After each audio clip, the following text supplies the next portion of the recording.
Bienvenue à toi.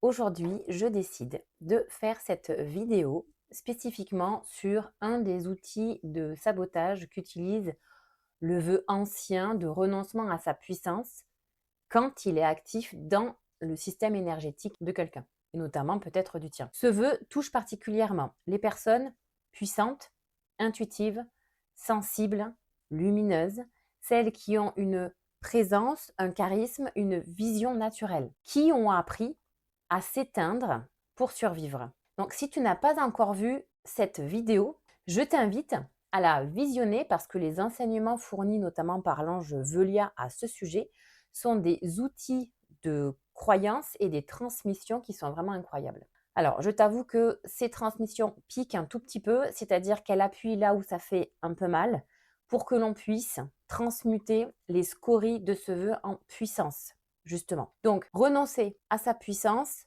je vais juste reprendre la définition. C'est quoi exactement? De quoi est-ce que je parle?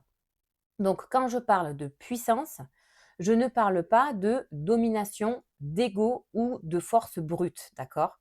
La puissance, c'est ton énergie vitale pleinement assumée. C'est ton feu intérieur, c'est ton rayonnement naturel, c'est ta présence, c'est ta vérité, c'est ton intuition également. Et c'est surtout ta lumière, ton autorité intérieure et ta capacité à être toi sans te censurer. La puissance, c'est ce qui circule quand tu arrêtes de te cacher, te minimiser, t'excuser d'exister, de te rendre inoffensif ou inoffensive, de te conformer, de te restreindre pour ne pas déranger. La puissance, ce n'est pas ce que tu fais, c'est ce que tu émets, c'est ce que les autres ressentent avant même que tu ne parles. La puissance, c'est ton essence spirituelle non censurée. La puissance, c'est également cette énergie qui va te pousser à l'action. C'est cette énergie qui va te permettre de transcender des obstacles, de te transcender également. La puissance, c'est ton droit d'exister pleinement ici et maintenant. Ton droit d'être grand ou grande, ton droit d'être vu,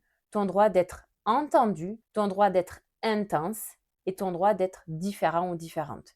La puissance dont je parle, c'est ton mouvement naturel vers l'expansion. Le vœu de renoncement, lui, va te figer. Ta puissance, elle va te pousser à t'étendre, à t'exprimer et à t'incarner. Les signes que ce syndrome est actif dans ta vie au travers du vœu de renoncement à ta puissance, tu vas parfois devenir incapable d'assumer tes talents, d'assumer tes réussites, d'assumer tes victoires, d'assumer tes dons. Tu ne les exploites pas du tout et tu n'en parles absolument pas. Tu peux être aussi effrayé par ta propre lumière, par manque de confiance et par peur. Tu peux également te retrouver bloqué dans l'auto-sabotage de peur que quelqu'un d'autre ne le fasse, te saboter. Tu peux également être persuadé de ne pas être capable de réussir ou alors te sentir coupable dès que tu réussis. Mais tu peux également être terrorisé par l'affirmation de ta puissance de peur que l'on t'humilie ou que l'on te rabaisse. Tu peux également te retrouver enfermé dans la discrétion forcée, silencieuse et terne. Ou encore, tu peux également être dépendante du regard des autres et notamment du regard de ceux qui ne veulent pas que tu révèles ta puissance réelle. Ce mécanisme va te permettre de rester médiocre par peur, par sabotage, par protection. Tu vas t'éteindre, même quand ton âme te dit de briller. Quand ce vœu est actif, tu aurais tendance à t'épuiser à vouloir avancer.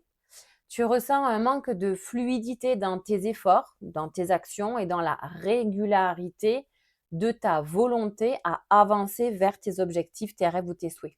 Tu peux te sentir aussi comme abattu par moments quand tu es en chemin vers tes objectifs.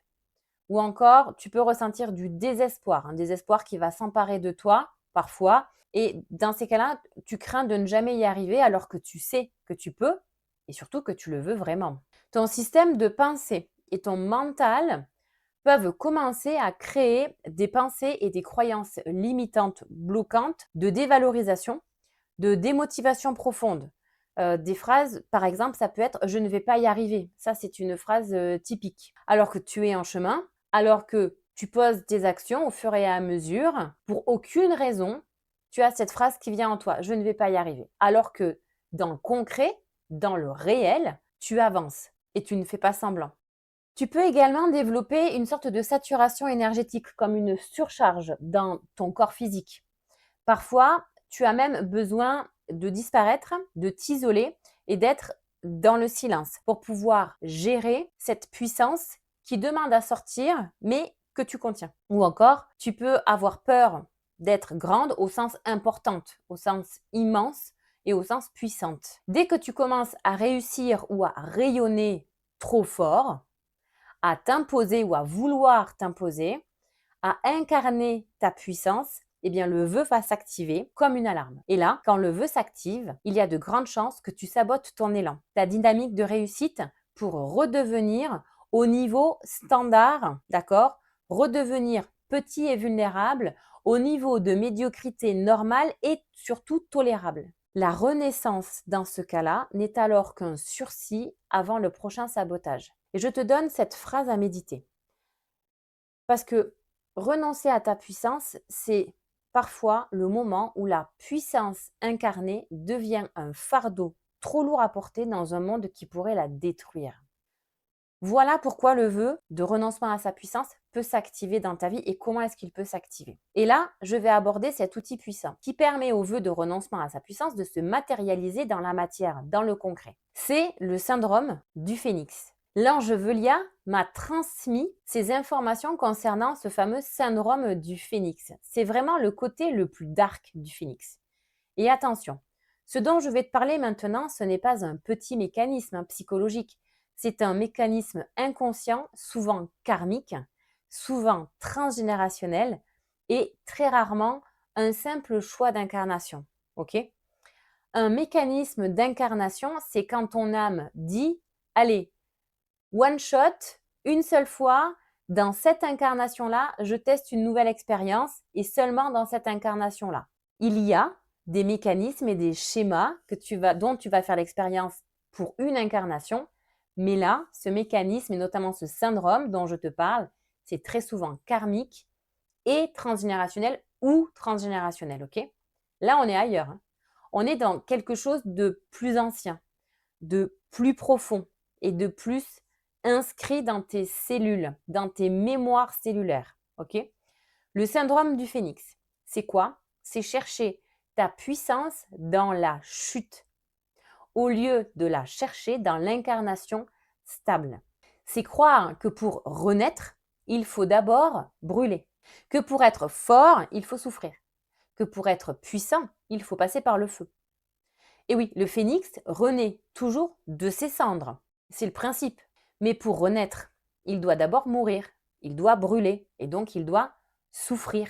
Et toi, tu as peut-être appris à faire pareil.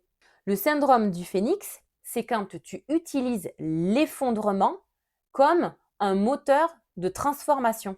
C'est quand ton ego se prend pour un super-héros en mode Tom Cruise version Mission Impossible, qui survit à tout, qui se relève de tout, qui brûle, qui renaît, qui brûle encore et qui renaît encore, et c'est sans fin, il y a différentes séries, et il y a différents épisodes, d'accord? C'est quand tu crois que pour être valeureux, il faut mourir un peu, se consumer, se cramer, quoi.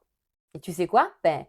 On se consume parce qu'on ne s'autorise pas à briller durablement.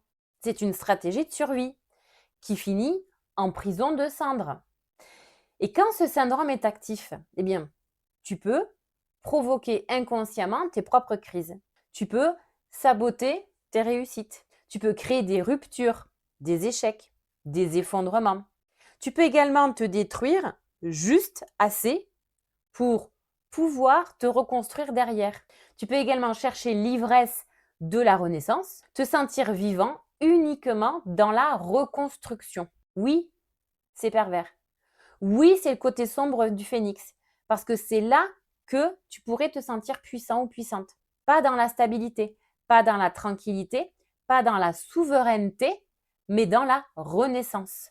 Et comment est-ce que dans nos comportements ou dans tes comportements, tu peux prendre conscience de ce syndrome? C'est par exemple, si tu te relèves toujours après les drames, si tu refuses la posture de victime, tout le temps, peu importe ce que tu vis, tu n'es pas une victime. Si tu déranges ceux qui restent dans la plainte, si tu transformes la douleur en carburant, si tu te sens puissant ou puissante dans la reconstruction, ce côté dépasser ses limites tout le temps, aller jusqu'au bout, si par exemple tu ne lâches jamais rien, si tu avances coûte que coûte, si tu crois que chaque jour mérite sa peine et que pour toi c'est vraiment une phrase qui te fait avancer, si tu penses que la réussite doit se payer également. Et là, on voit le vœu de renoncement à sa puissance, vraiment, dans ces comportements-là. Parce que dans ce système de comportement et de croyance, la puissance doit être marchandée. Et le prix à payer, ben, c'est l'épuisement. Et si on prend le syndrome du phénix encore sous un autre angle, si on le voit de manière encore plus subtile ou encore plus insidieux, tu vois, c'est un endroit où de l'extérieur, tout le monde te félicite, mais où à l'intérieur, tu es en train de t'épuiser. D'accord? C'est ce que moi j'appelle le mécanisme de aller au bout des choses. C'est là où c'est vraiment subtil et insidieux. Parce que attention, je ne parle pas ici de persévérance saine. Je ne parle pas de discipline. Je ne parle pas de constance. Je parle de ce moment où ton système te pousse à continuer, à foncer, à tenir, à avancer coûte que coûte, même quand ton corps dit stop, même quand ton âme dit stop, même quand tout en toi sait que tu es en train de te cramer, que tu es en train de te brûler. C'est ce moment où tu te dis, je ne peux pas abandonner, je dois aller jusqu'au bout, je dois finir, je dois tenir, je dois prouver. Et ça, ben, c'est exactement la dynamique du phénix. Parce que dans ce mécanisme-là, tu ne cherches pas la réussite, hein, tu cherches la survie héroïque. Tu cherches ce moment où tu vas pouvoir dire, ouais, j'ai tenu, ouais, j'ai résisté, ouais, j'ai souffert, ok, mais j'ai mérité. Et tu vois comme c'est subtil. Parce que de l'extérieur, ça ressemble à de la force. Si, si, de l'extérieur, ça ressemble à de la force, hein. Ça ressemble même à de la détermination. Ça ressemble à du courage. Ça ressemble à de la ténacité. Ça ressemble même à de la témérité. Mais alors à l'intérieur, ben, c'est un marchandage sans nom, hein. Un marchandage énergétique, un marchandage inconscient, un marchandage hérité. C'est comme si tu disais à la vie, je te donne ma joie aujourd'hui et tu me donneras ma fierté demain quand j'aurai réussi ou atteint mon objectif. Ou alors, ça pourrait être, je te donne ma légèreté et tu me donneras ma réussite. Ou je te donne mon énergie et tu me donneras le droit d'exister. Tu vois? Et dans cette vision ancienne, ben, la réussite doit forcément coûter quelque chose. Elle doit être payée. Elle doit être méritée par la souffrance ou l'abandon de quelque chose. Mais attention, hein, tu dois forcément perdre quelque chose, mais que tu aimes, ou même qui est vital, pour que tu gagnes autre chose que tu aimes et qui est vital. Tu vois le côté sournois, insidieux et pervers de ce syndrome-là? Parce que tu pourrais décider de perdre quelque chose que tu n'aimes pas, quelque chose qui ne t'est pas vital, tu vois, pour gagner justement quelque chose que tu aimes et quelque chose qui est vital. Mais dans ce syndrome-là, tu vois, dans ce mécanisme-là et dans ce système de croyance-là, ben en fait, pour mériter quelque chose de grandiose, tu dois perdre un élément de toi grandiose. C'est là où c'est de l'autosabotage, tu vois. Et malheureusement, c'est aussi pour ça que tu vas au bout des choses, même quand ces choses te détruisent, même quand tu n'en veux plus, ou même quand tu sais que ce n'est plus juste. Et tout simplement parce que ton système a appris que la puissance, c'est la douleur. La réussite se mérite par la souffrance. Ou encore, euh, la progression est un combat. Ou la valeur vient de la souffrance, pas de l'expansion. Et là, tu vois le piège? Ben, tu vas au bout des choses, mais jamais au bout de toi, au bout de toi-même, puisque tu as marchandé avant. Tu vas au bout de l'effort, mais jamais au bout de ta puissance. Tu vas au bout de la souffrance, mais jamais au bout de ta souveraineté. Tu vas au bout de l'épuisement, mais jamais au bout de ta joie. Et c'est là que le syndrome du phénix se révèle. Tu ne t'autorises pas à briller durablement. Durablement. Tu t'autorises seulement à renaître. Parce que la renaissance, tu la connais. La reconstruction, tu la maîtrises. La survie, tu l'as apprise. La douleur, tu l'as intégrée. Mais la puissance tranquille, celle qui est stable, celle qui est joyeuse, celle qui est légère, celle qui est expansive, celle-là, ton système ne la connaît pas encore. Elle te paraît presque même dangereuse, presque interdite, presque pas possible et surtout pas méritée. Et c'est pour ça que tu vas au bout des choses. Parce que tant que tu es dans l'effort, tu n'as pas à t'asseoir sur ton trône et régner. Tant que tu es dans la lutte, tu n'as pas à recevoir ou diriger. Tant que tu es dans la survie, tu n'as pas à incarner ta souveraineté et émaner ta puissance. Et si on regarde les troubles actuels de notre siècle, celui qui représente parfaitement la dynamique du phénix, c'est le burn-out. Le syndrome d'épuisement professionnel. Attention, parce qu'il s'étend aussi au familial ou au maternel, paternel, et c'est un trouble psychique résultant d'une exposition prolongée au stress. Burn égale brûler, out, c'est de l'intérieur vers l'extérieur. Le burn-out, ce n'est pas juste trop de travail, c'est une transition identitaire majeure. C'est ton système énergétique qui dit « je ne peux plus brûler pour exister ». Et attention, un burn-out peut également provenir d'une dynamique de sacrifice extrême et il sera intéressant d'aller sonder et questionner ses comportements par rapport au vœu de sacrifice. Je te laisserai aller visionner ma vidéo sur justement ce vœu de sacrifice, mais ce trouble provient d'un vœu de renoncement à sa puissance par la mécanique du syndrome du phénix. Et c'est aussi pour ça que les personnes qui font des burn-out sont souvent des personnes puissantes, résistantes, endurantes, loyales, capables de porter des charges énormes, capables de survivre à tout. Et j'ai encore autre chose qui me vient en tête. Ce sont des personnes qui sont hyper résilientes. Ce sont des personnes avec une force vitale incroyable qui finissent par se cramer elles-mêmes ou qui subissent des événements extérieurs qui pourraient les cramer. Et là, on touche à quelque chose d'encore plus profond parce que dans cette mécanique, tu rejoues peut-être aussi la scène du martyr, de la victime ou de la personne sacrifiée, mais en version miniature et répétée. D'accord ? Le sabotage devient une sorte d'offrande, une manière de payer une dette imaginaire. Cette dette imaginaire, elle pourrait être payée à un clan, à la famille, à la lignée, à une organisation, à une culture, à une mémoire collective. Cette dette, c'est le fait que tu vas t'empêcher de régner pour rester dans le rôle de celle ou de celui qui souffre mais qui reste pur. Tu as une force immense pour survivre, pour te relever, pour recommencer. C'est épuisant, mais autorisé par ton système énergétique de croyances et de pensées. C'est exactement là que le piège se referme. Parce que si tu restes bloqué dans un cycle de survie héroïque, comme le phénix, tu évites sans doute la puissance tranquille, cette fameuse énergie de force qui est, elle, stable, expansive, joyeuse, légère, harmonieuse, souveraine. Alors que pour toi, la puissance incarnée, elle peut te sembler impossible, dangereuse, ennuyeuse même, interdite, pas du tout méritée, voire même suspecte.